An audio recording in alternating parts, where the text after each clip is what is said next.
as I usually do, just sharing a giggle with Phil Shomo before I hit record. And there he is. If you're watching on YouTube, he's smiling equally as broadly as I am. Phil, Dr. Phil, as you know in our household, how are you doing? I'm good, Mark. I'm good. That title scares me, man. I don't know. But, so you're big and burly with a bald head and you speak in a sort of abrupt, curt voice. Is that how you work? Oh my goodness, man. Too intimidating for me. I don't know. Well, welcome back. Last time you were on this On the Mark podcast, it was back during COVID time. So it's nice to have you back. You and I have been in touch over the last little while, and honestly, I've been watching from afar because the Phil Shomo I spoke to back then and the Phil Shomo I'm speaking to now is the same guy, but not very much in the golf sphere because now you're being sought out by all and sundry around the place. So first off, Oh, congratulations on the fantastic work and all the success. And it's so nice thank to have you. you back. Yeah, thanks, man. It's a privilege to be here. I'm a big fan, listen to your stuff all the time. You make me a better coach. So, honored to talk. Okay, you're too humble. Let's, for the folks who don't know who you are, please, our global audience, please introduce yourself and tell us about how you came to where you are. Yeah. So, winding story for me. I'm kind of on my, I would probably say third career right now. My career number one was really in the ministry, nonprofit world, and spent a lot of years doing that. Then I had kind of a second career in business consulting and in the corporate world. And now I'm in the golf coaching world. But the common thread through all of those stories is that I I always have in whatever work I'm doing, there's always been part of my job and part of my passion that has been coaching and mentoring young people. Mhm. And in ministry and nonprofit world, that was pretty direct life skills and spiritual influence and stuff like that. In the corporate world, that was a lot more leadership development, team building, and then I just sort of merged my love of mentoring and coaching with my love of sports, and that's been blessed to get in to this what I call mental skills coaching world, and it's evolved. When you and I met last time, I was just kind of getting into this. I'd been doing it for a while as a little bit of a hobby, and then I turned it into a business. And I was kind of initially with multiple sports, tennis, baseball, golf, even had some clients in the music world and even in acting and Hollywood world, various areas of performance. And then it slowly just developed uh, traction and speed in the golf space, and that's really what I wanted to be spending all my time on. And so I was blessed to turn it into just full time golf by the end of that year when you and I talked in 2020. Yeah, well, I must be a young people then because you're a mentor to me too. And your lessons are, for me, kind of, I don't want to say logical sounding, but they are.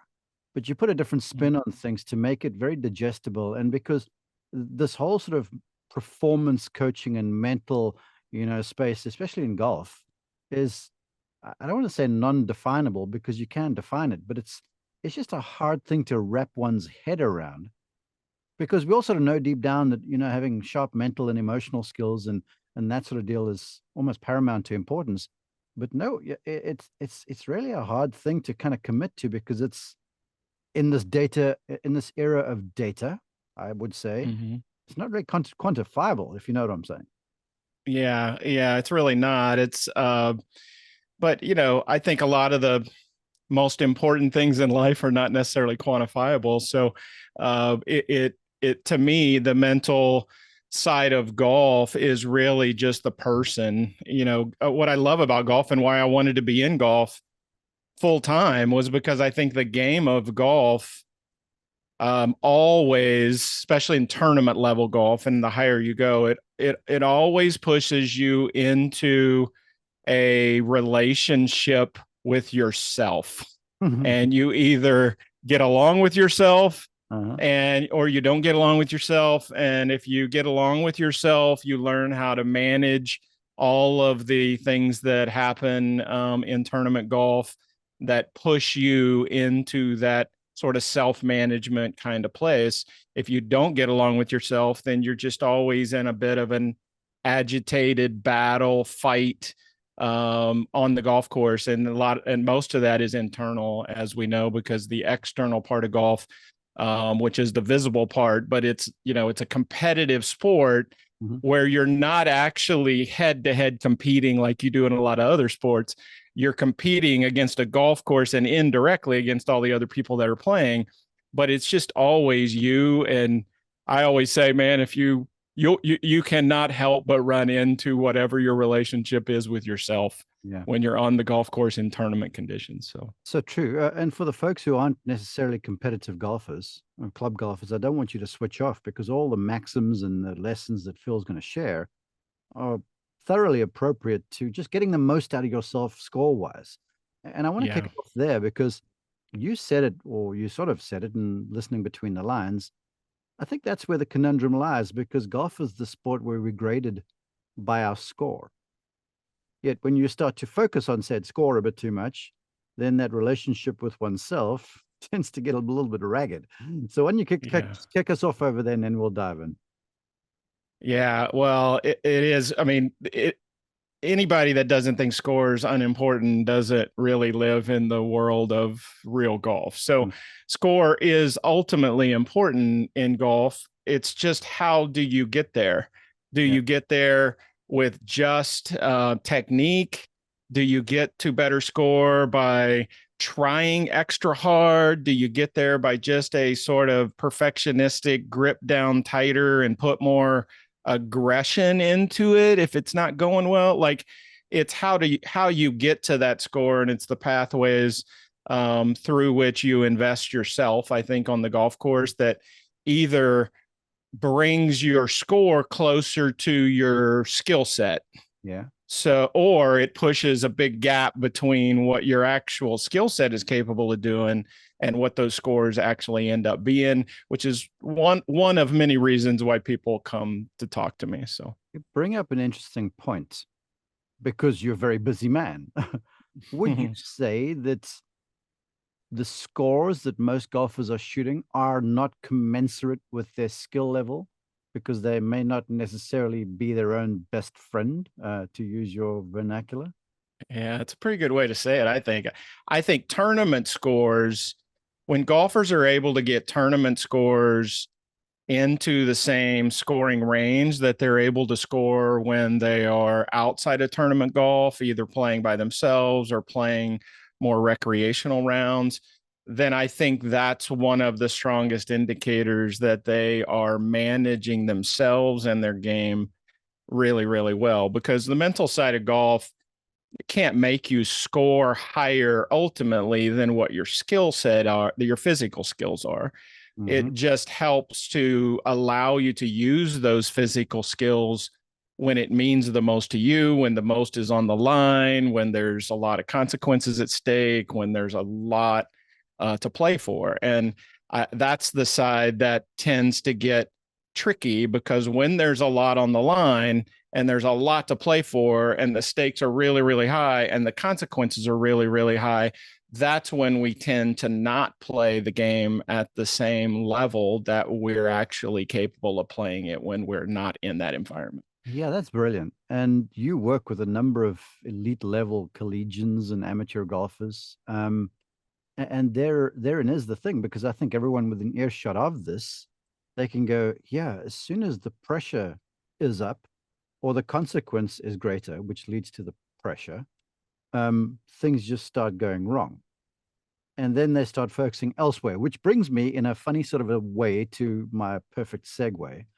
And I'm going to let you share the screen, where I heard from one of your clients. She might be related to me. That's how much I trust this man, ladies and gentlemen. She spoke of her circles, and on her glove, this is how important it is to her. And what Phil is doing here for the audio listeners, he's now sharing the screen. So go to YouTube and subscribe to Mark Immelman, and you can watch this. My daughter spoke of her circles, and she's drawn these circles on her glove, that she plays golf in. So they're sort of a reminder for her. So with that, I'm going to let you have the microphone, because I love your circles. I've used your circles with folks before already. Now I want it from the horse's mouth, please. Yeah, well, thank you, Mark. Yeah, this is just a little. I'm always looking for ways to take. We know a lot of concepts that are helpful to people and helpful to performers and helpful to golfers. One of the biggest ones that almost everybody's heard now is control the controllables. That's one of many lines that we eventually get so familiar with that it doesn't necessarily mean a lot. And then there's the whole, well, what are the controllables? And then there's the whole, well, how would we actually go about doing that?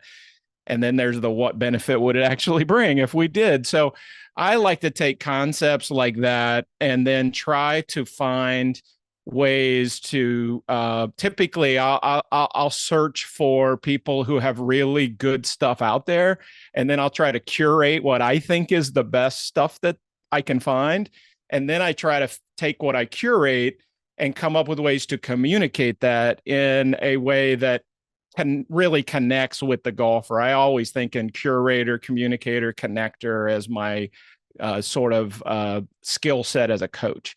Yeah. So I'm always looking for that. This was a tool that a guy named Stephen Covey, a lot of your audience would recognize that name. He was very influential in the business and corporate world a number of years ago. This was a concept that he put forward in corporate world. I believe he called it circles of control. And I used it a lot back in the day, was sort of trained in how to use it in corporate and team building stuff. And when I got into golf, it just started making a lot of sense to me that a lot of the young golfers, and I tend to work mostly with competitive junior golfers, 14, 15 years of age and up, and then competitive college golfers, dabble a little bit in professional golf. But I was looking for ways to help the concepts really make sense that I think are vital for managing yourself within the context of pressure. Yeah. Well, here's the thing for the folks who are listening, what we're looking at is a screen here that says circles of focus.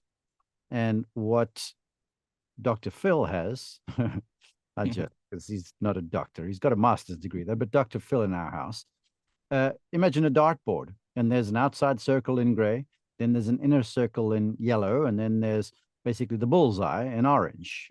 So describe those areas of the circle or the circle of focus and how they apply to getting the most out of oneself when the pressure is up.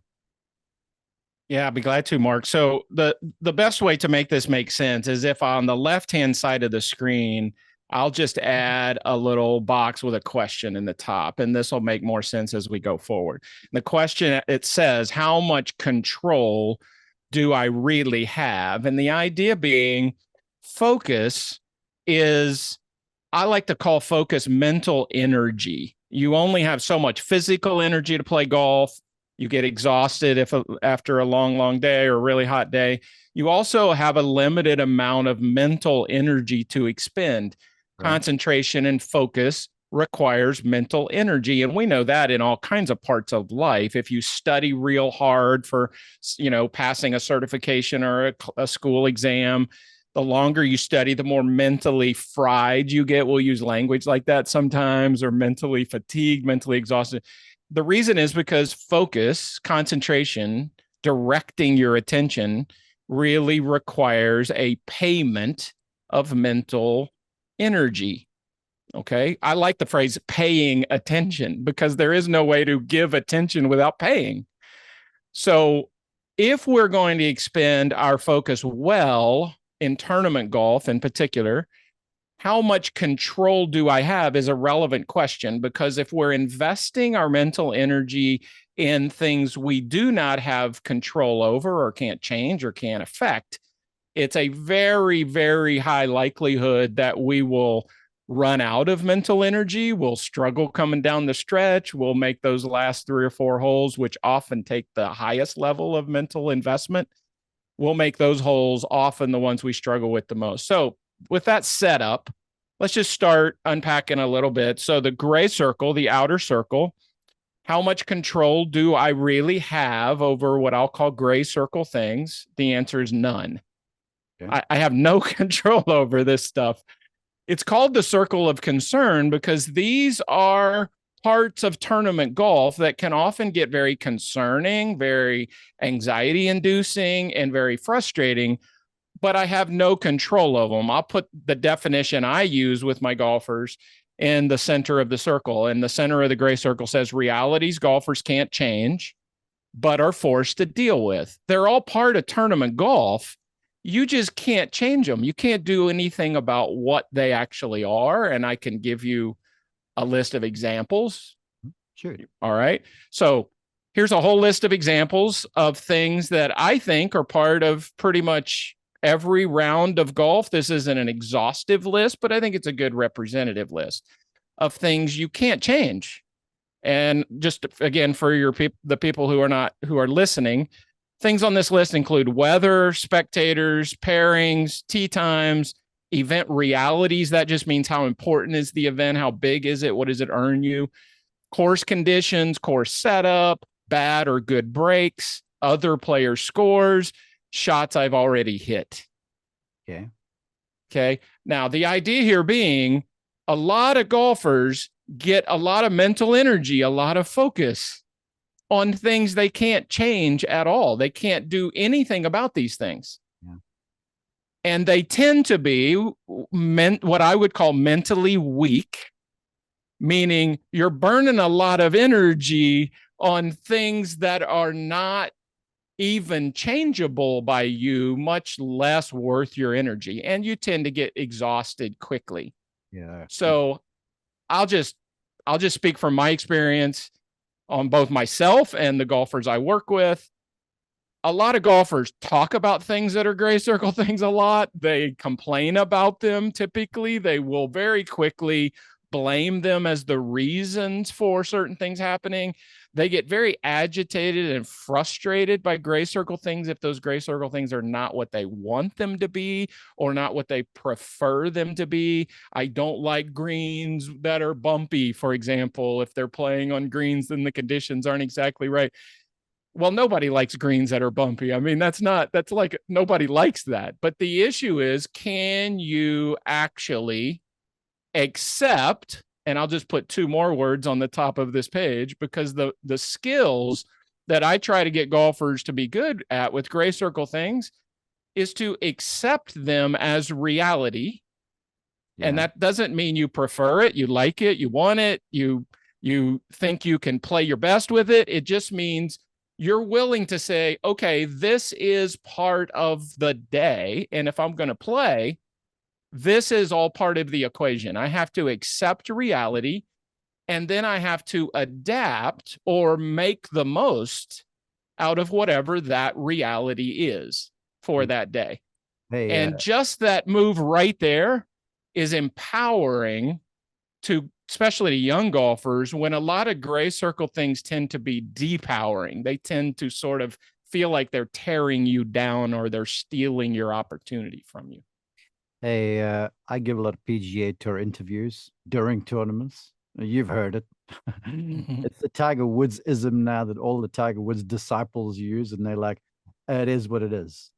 Like, I like, what about? It is what it is. And they're like, "Oh, it is what it is." So it is what it is basically just looking at gray circle stuff, whatever it might be, and going, "Yeah, I acknowledge this. I accept it, and now I'm just going to go ahead and do whatever I got to do to move more inward and focus more on what's necessary." There you go.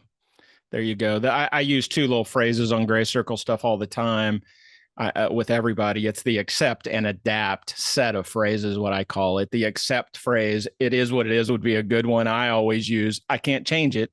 Yeah. Let's make the most of it. Gotcha. I can't change it. Let's make the most of it. Because the opposite of that is I fight it. Internally, I just fight it the whole time.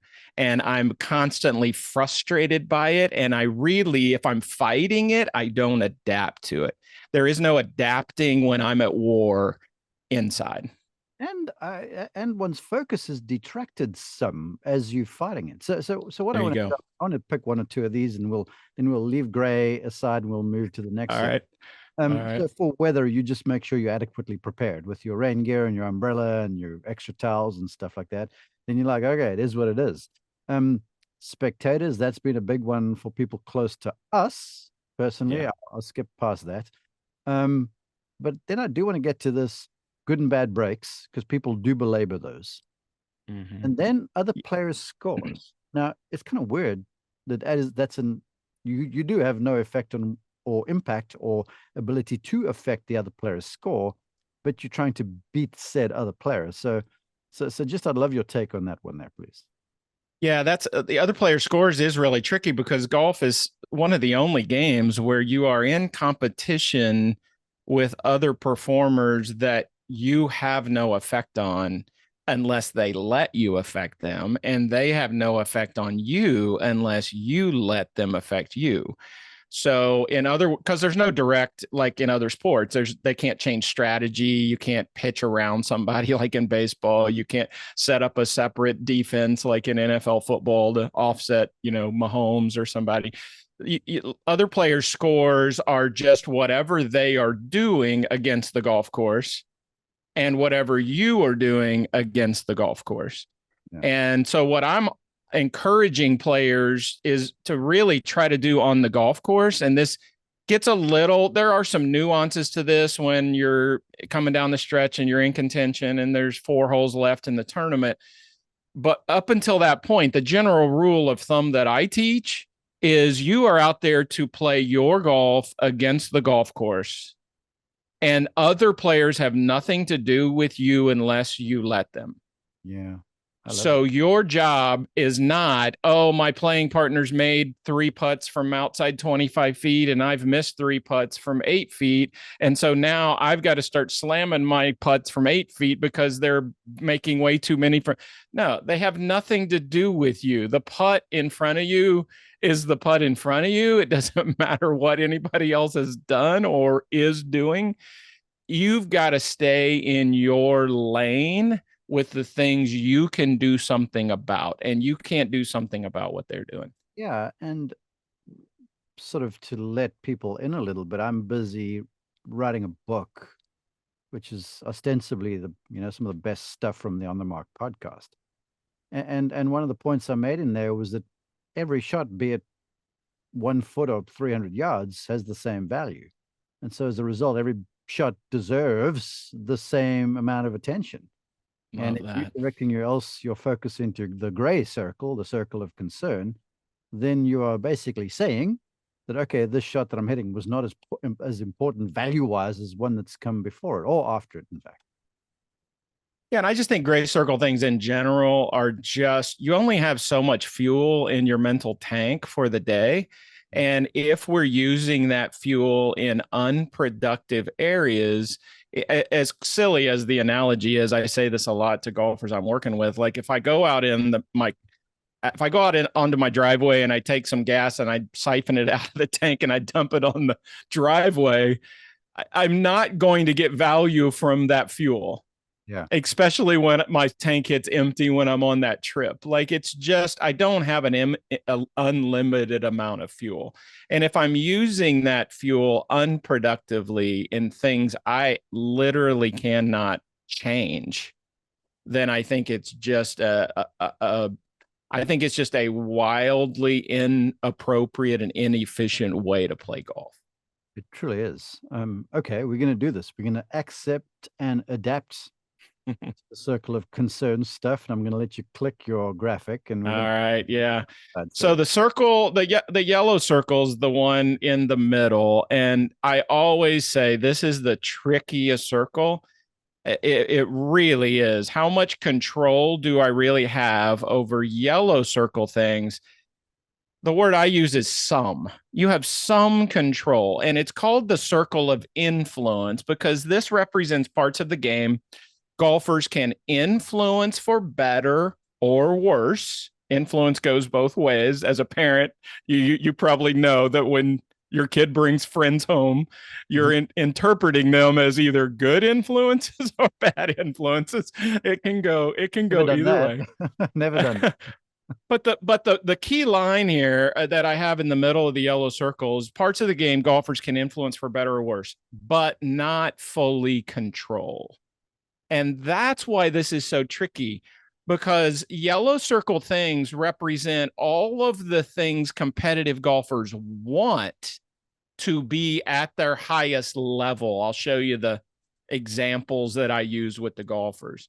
Yeah. Everything on this list, and I'll just read the list quickly for your listeners: swing and stroke, shot outcomes, my score, the leaderboard, rankings. If you're a junior or college golfer, that's a big deal.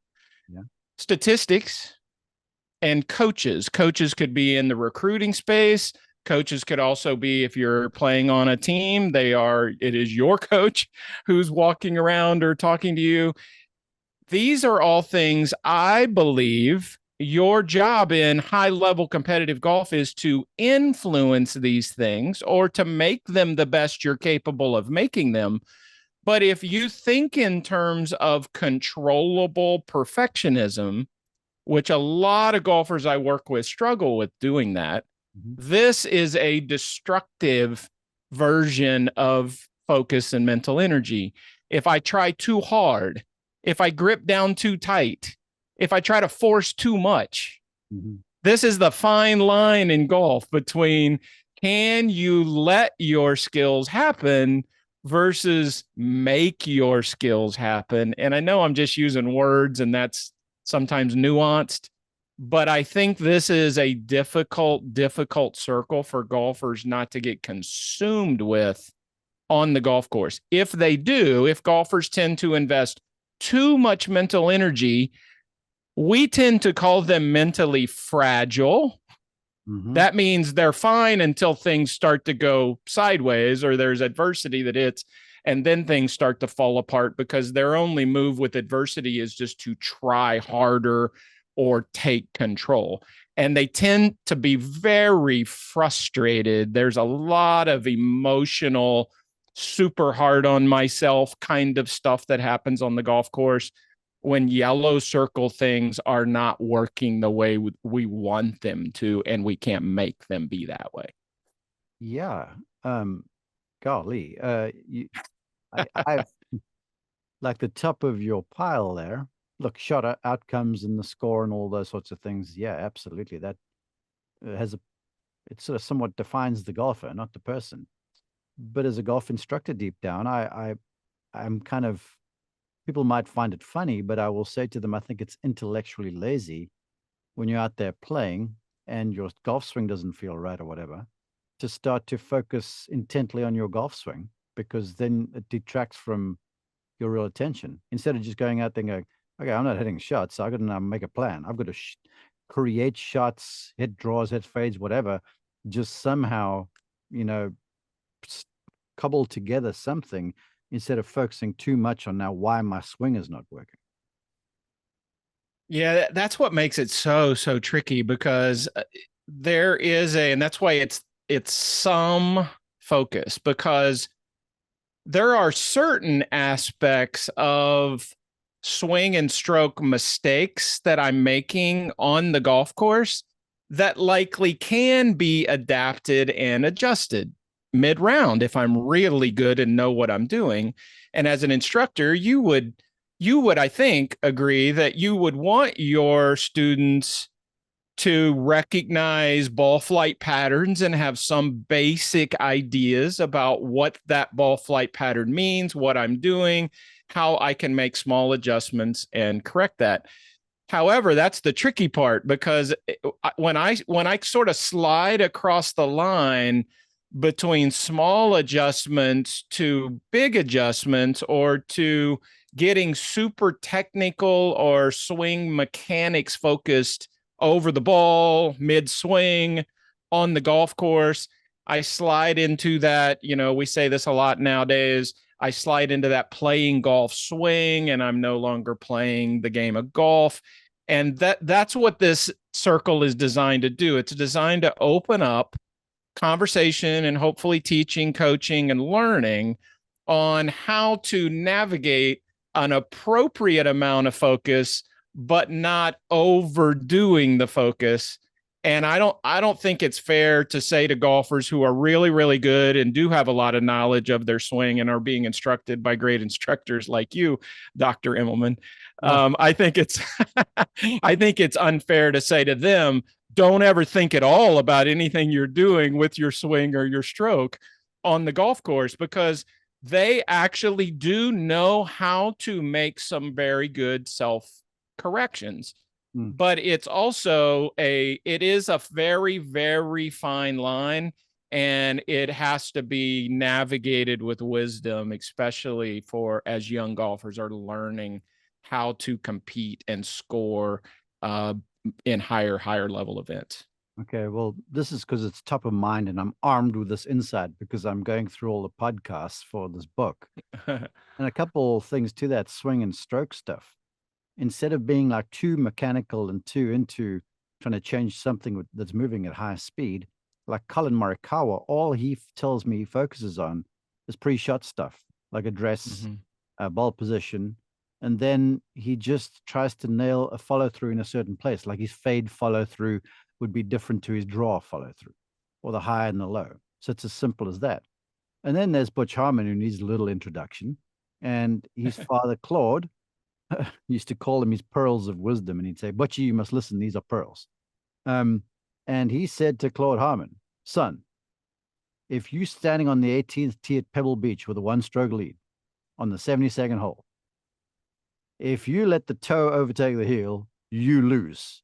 He goes, "If you make sure the heel stays in front of the toe, you'll win." In other words, just making sure that on the tee, water down the left, just don't, whatever you do, don't allow the face to close to impact because then you're going to lose. I mean, Yeah. that's how all of that boils down to something as simple as that. And I guess, and this is where I want your insight, that it helps to then apply the requisite amount of focus to this circle of influence where you have some influence, right? Yeah, I think it is. And it varies a little bit by individual. Some individuals have a different pathway to their, what I would call their freedom over the ball with their swing. And those, some people get to that freedom through a little more technical route. And so for those people, when I'm working with players like that, we literally build some shot pieces into their practice swings, or what I prefer to call rehearsal swings, where they are sort of managing that fine line between technical, non-technical. And then I have other golfers who they are best when they never have any swing technical mechanical thoughts at all on the golf course, and they are just playing much more feel based, reactive, instinctive golf, and then they work on the stuff off the golf course. So it is very tricky, and everybody's got a little bit of their own nuance, but just the general difference of the way I teach the fine line is when I'm in what I would call swing sensations, what we usually call swing feels. There's a very big difference mentally between sensations and evaluations. Evaluations is where I'm in body parts and swing positions to the point where I'm actually judging correctness or incorrectness of it in the middle of doing it.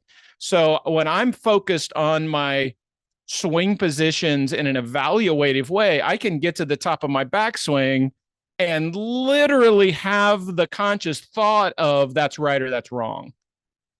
And I still am going to try the downswing, but there is no freedom from there. There is actually no trust. There's no place to let the swing go. And that's one of the ways I like to talk about the different swing thoughts. I'll get asked about that a lot. Should I have swing thoughts? Should I not? And I'm always like, well, let's talk about what you actually mean by swing thoughts, because you might mean sensations and feels. And that actually is a key part of like free flowing, instinctive, trust based movement, body movement patterns. Or I might be in a hit some correct positions in the middle of my swing. And if I'm doing that, I think that tends to be activating the parts of our brain, which is trying to think our way through a golf swing piece by piece. And that's impossible on the conscious part of our mind to do that effectively. There is no doubt that the really good ones, and I'm fortunate week in and week out on the PGA Tour to encounter this. Yep. The good ones are able to take something cerebral and make it a feel. And Yep. as to use Justin Rose's words to me, Rosie goes, Swing thoughts are fine or whatever the case might be, but my feels, the term he used was sacred. He goes, my feels are sacred. So whatever the instructor wants me to do, yeah, well, by all means, but it's got to fit in with what I feel I can go and, replicate when I'm on the golf course under the highest of pressure. Yeah, I couldn't agree more. I think if you watch Rosie, like, his rehearsal swings are often so exaggerated and so position by position, but he's very good at transitioning that into a full swing feel, and that helps him hit the golf shots that he's wanting to hit. So you can get fooled sometimes. You watch people take practice swings, you think you know immediately how they're thinking, but you don't actually know how good they are at the sensation side versus the overthinking it side. Along that line, one more question before we move to the bullseye. That practice swing, the exaggerated practice swing, I see that a lot from the really good ones. And I would advocate that with club golfers and aspirant golfers listening to this, because all too often, and someone might have texted someone last night about this very situation where the practice swing, or the rehearsal, as you like to call it, just does not mimic the shot that's upcoming whatsoever. Or then Yep. on the other side of the coin, if you're looking for swing feels, the practice swing doesn't necessarily mimic the feel that one might be looking for. Let's say, for argument's sake, you want to come more from the inside. So then your arm would have to be more across your chest and your body would have to be more closed. But just a massive practice swing in the opposite direction, you're not necessarily, well, let me put it this way. If you were a play on Broadway, it's hardly like your dress rehearsal before opening night is anything like what you're about to go and do. Yes? You're laughing. Yeah. Well, I am, and that is, again, this is a space I'm in all the time with golfers. I do a lot of FaceTime versions of driving range sessions. The three different college teams I work with, I visit them in person. We do a lot of driving range work with the players. I am a big fan of the word rehearsal because I think anything we're trying to do that requires precision, that if I can do a good version of it 15 seconds before I do the one that counts, I think I'm crazy not to do that. Like I just think if I get to do a good one 15 seconds before the one I really got to execute, I think I'm crazy if I don't take advantage of that. So I push my golfers probably further, and this is a little bit more my thing, but I just feel like I've had a lot of success with golfers doing it this way, where we often, if they tend to be more confident with a little bit of a technical preparation or a swing position preparation, will often build their pre-shot routine so that there are two rehearsal swings. There's a more technical, usually that's kind of slow motion version. That is a lot of what you see Justin Rose do. And then I'll ask them to do a second one where they turn that into the one they're going to do over the ball, so that their last rehearsal is the exact rehearsal. And I think it's a progressive step, almost like a funnel approach to narrow in better and better and better. And the only reason I'm a fan of golfers doing that first technical one is because it actually calms them down a little bit that they have it. And that often leads to them being a little more free with that second rehearsal, which then they're replicating when they step into the ball. It's so freaking logical. I mean, why wouldn't we do it? All right. Let's move ahead. All We've got right. into All right. the middle and we've Yeah, there is one more circle. It's the orange circle. How much control do I really have? And I put the words a lot because I believe there are a number of things that relate directly to golf performance that are controllable if we learn to control them. And then I always make a big deal with golfers I'm working with, like, I'm going to show you a list of things, but before I show you, I'll say this every time. Before I show you, You got to know I'm showing you a list of things you can learn to control, Yeah. because otherwise I'm going to show you a list and you're just going to start beating yourself up because you're not good at these things. Mm-hmm. So here's a list of things that I think can be learned as controllable skills: self-talk, body language, attitude, decisions, Mm-hmm. preparation, responses, calming, routines, and poise. What I mean by poise is just I don't go too high or too low. I have emotion, I play with passion, but I'm managing the ups and downs in a controllable way. I'm using the emotional energy to my advantage. I Yeah. think all of those things can be grown and developed and improved. And I think when golfers do invest focus in orange circle things, they tend to get more mentally strong and they tend to be more in control on the golf course. And as another sort of little byproduct, I think they also build more sustainable, deeper, more grounded versions of confidence, because the controllables are much more that how they are dealing with themselves and managing themselves on the golf course. Mm. To make it personal, my Isabel, who has found, like I said, she's got the drawing on her glove. She's found a lot of solace in routine as something she can control, pre-shot, Yep. Yep. and then also being in an attitude of being like non-judgmental, almost curious a little bit, and so that helps with the body language and the attitude and that sort of stuff as well, and even the responses to shots, because it's so easy to hit a bad shot at the wrong time and almost become self-judgmental. Then the self-talk goes and stuff, and then oftentimes because you're racing or you're trying to force the issue, the routine's out of kilter. And I will say this, and this credit you with this, Phil, is that you could almost her pre-shot routine, I could almost measure that to the second right now, because she's getting it to a place Good. sort of taped. And then to take that further, old Isabel, who used to just go if a little seed of doubt crept in there or something was off for the wind change, she would just hit anyway, just kind of hit and hope. But now she's got the wherewithal to, in that routine, if something gets a little off, she will check it and start again. And I got to be honest with you, as much as what it sounds wishy-washy to folks listening to this, it's made a massive change in Mm, just how she puts together rounds of golf. mm. I think it does. I think it really, really does. I'll just advance to this last one. This is where we're back to just showing all the circles on one slide, along with the how much control do I really have. And here's the nuts and bolts of this. And if you, to be honest, Mark, a lot of this comes out of my research and listening to a lot of podcasts, a lot of really smart people, neuroscience kind of stuff.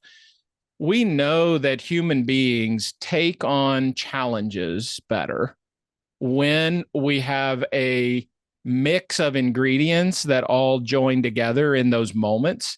And that mix of ingredients has a lot to do with self-belief and confidence, has a lot to do with our competency set and what we think about our competency set. But one of the factors also is, do you have the ability to control something that moves you towards the challenge? The people who aren't able to do that perceive those big mountains in front of them as threats that they pull back away from. It's the threat challenge research that's been very impactful on me. And I think golfers benefit by understanding when you control something, you have a stronger likelihood of that control beginning to leak outward into other things. I'll just diagram on my little thing here on the screen for a second. If a golfer spends their energy out here in gray circle stuff, I spend too much focus, too much concern, too much worry, it tends to leak in to the yellow circle influence in a negative way, meaning our score, our swing, our leaderboard, all of those things. But when we invest in controlling controllable things, I think it tends to leak out into influencing the yellow circle things from a much calmer, more in control, more together place.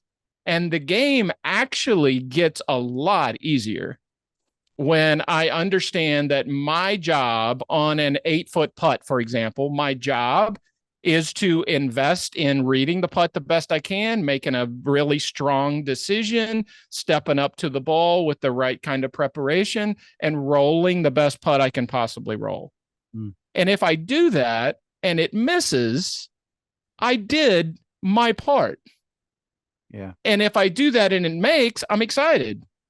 But there is a little bit of a separation of what is my job on that 8-foot putt.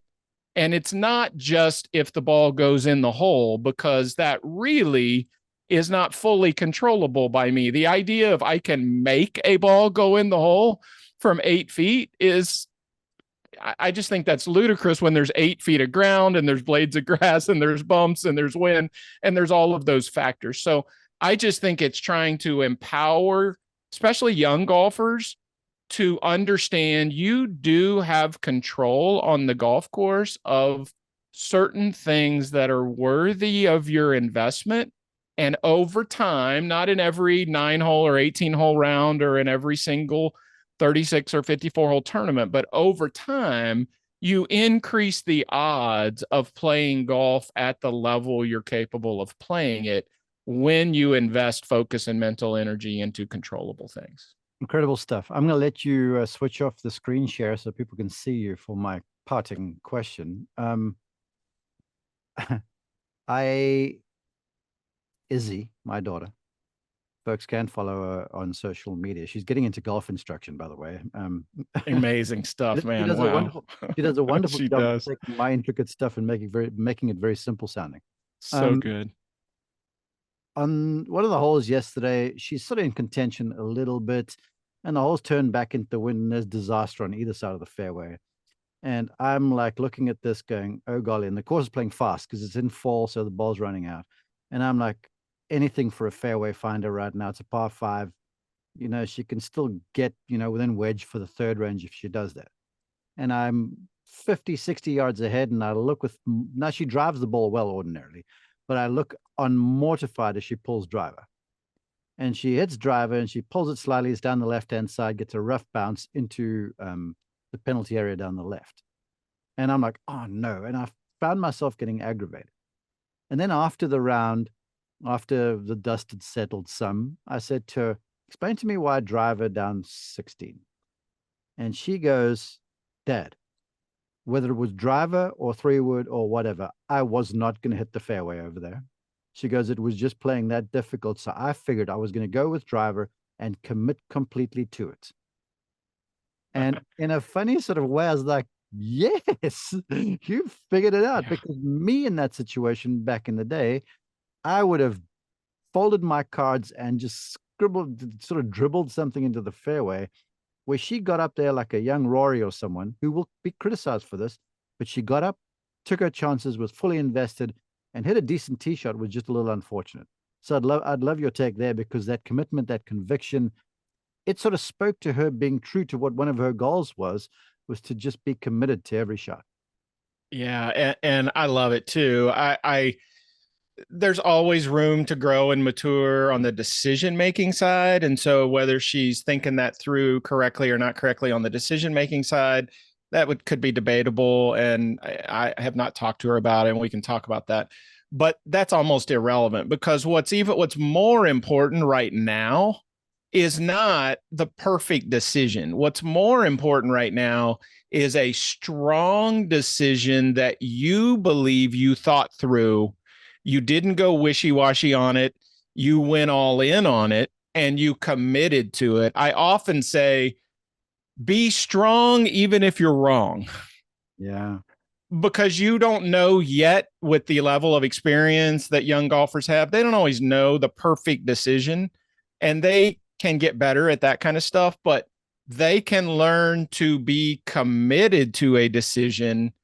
And even if they make mistakes, that mistake was done in a committed fashion, which some people are going to hear that and say, well, what does it matter if they made the mistake? What does it matter if they were committed? Because it's not just about one tee shot. It's about, are they developing into a golfer that can face pressure, difficulty, and uncertainty and come at it with strong decisions and full commitment and full preparation? If they can do that, I'll take their chances over a large enough amount of holes and decisions and shots to be able to play the golf at the level they can play it at. You're a very, very wise man, Dr. Phil. I've kept you for a very long time. I'm looking at the clock. This is, beyond 45 minutes, but I appreciate all your insights and your wisdom. I'm sure the listeners and the viewers do. And if so, where do they go and find you if they want to work with you? Because I'm sure that in a few minutes time, you've got a Zoom call with another client. So tell folks how they do. Well, thank you, Mark. I do have a website, Phil Shomo Coaching, and you can go to philshomocoaching.com. It tells a lot of stuff about what I do, how I do what I do, and there is a contact form on there, and we really do respond to that, typically within 24 hours, for sure. So you can go through that, and I'm very active on Instagram. In my Instagram, again, it's Phil Shomo Coaching. And it's really just, I use Instagram to celebrate my golfers from time to time, but more to just push forward things that I think are valuable in the learning and growing space. And I think I posted last week a few comments from Victor Hovland on your podcast recently, and it's because I like again, I said I like curating good content, and I think there's stuff that the best players in the world are telling us all the time about how they're doing mental skills. If you know how to hear it, how to listen to it, and how to parse out what it really means. So I like elevating the stuff other people are saying that I think is really, really good content. So that's what I use Instagram for. Thank you so much for your time. Thanks for your insights. And keep up the great work. You're doing a marvelous job. Thank you, Mark. Always fun to talk with you, man. And good luck, man. Talk to you soon.